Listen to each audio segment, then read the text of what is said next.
are so many men alone? In 2023, the U.S. Surgeon General declared loneliness a national epidemic. But inside that broader crisis is a quieter pattern. American men are increasingly isolated. They are less likely to marry. They report fewer close friendships. They are disengaging from churches and civic life. And at the same time, millions are turning to online personalities who promise dominance and restored respect. That is not random. It is a signal. What we are witnessing is not the disappearance of masculinity. It is the erosion of male formation. For most of history, masculinity was not self-constructed. It was shaped inside embodied structures. Fathers, churches, apprenticeships, older men who modeled limits.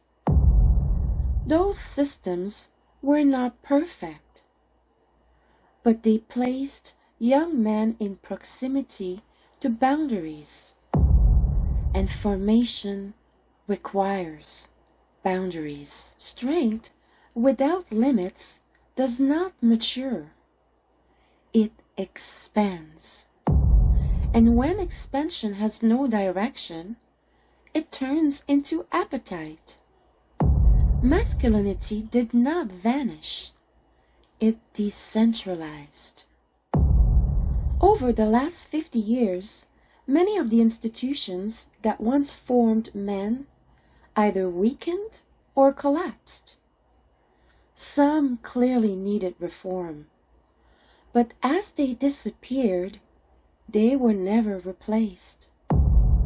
And in a digital age, decentralization creates fragmentation. Many boys today grow up without consistent paternal presence. This is not about blame, but research consistently shows that boys benefit from stable male modeling. They learn what strength looks like when governed, how to handle anger, how to restrain impulse, how to carry responsibility. When that modeling is absent, boys do not remain neutral. They search. And increasingly, that search is answered by an algorithm. The internet has become an informal training ground for male identity. But algorithms don't mentor. They amplify. They reward scandal, certainty, intensity. And the digital manosphere has tapped into something real. Many men feel economically replaceable, emotionally unprepared, and socially disoriented. Into that uncertainty comes a script. Reclaim control, reclaim dominance, reclaim respect. It's compelling. But performance is not formation. Meanwhile, culture has shifted rapidly. Women gained educational and financial access long denied to them. Marriage shifted from necessity to partnership. Emotional intelligence became essential in relationships.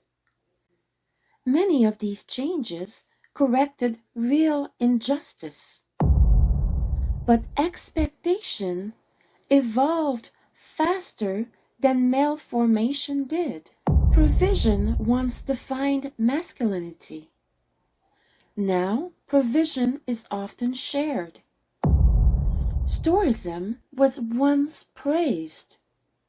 Now, emotional articulation is expected. Authority once operated vertically. Now, leadership requires collaboration. When expectations change faster than preparation, confusion follows.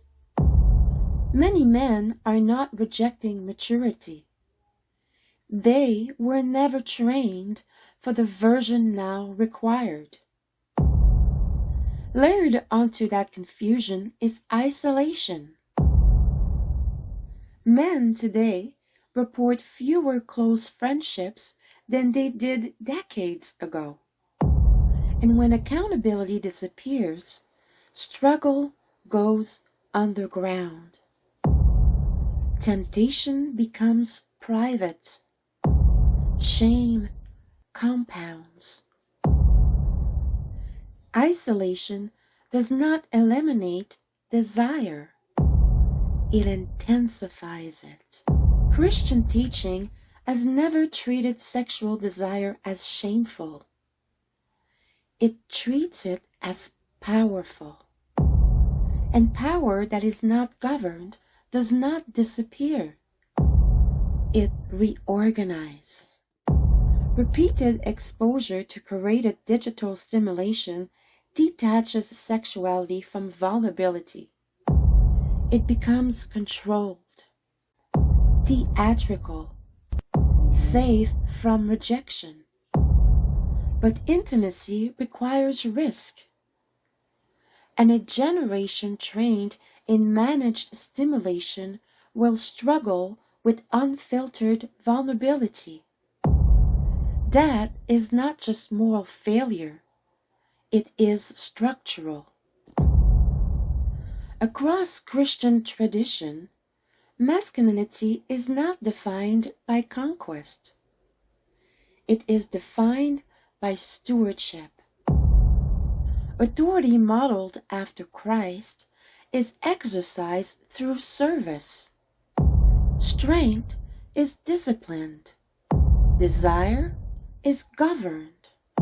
Leadership produced stability, and stability is quiet.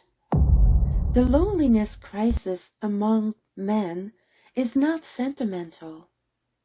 It is structural. What we lost was not masculinity. We lost formation. And what is not intentionally rebuilt will not repair itself. If formation continues to erode, the consequences will not stay private.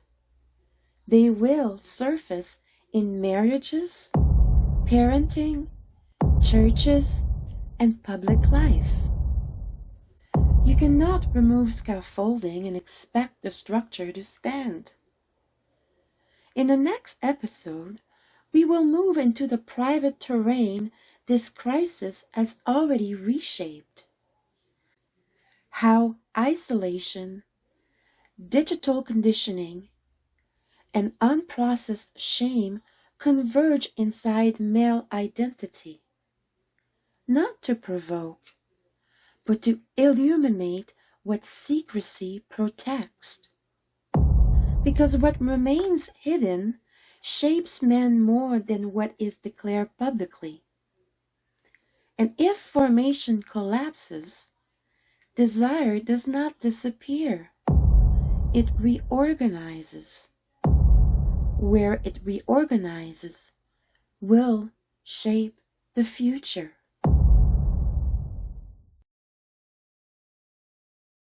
Stand firm in your faith and protect your freedom. Now, go ahead and subscribe. You already know you're coming back. This is the Emma Effect. See you soon.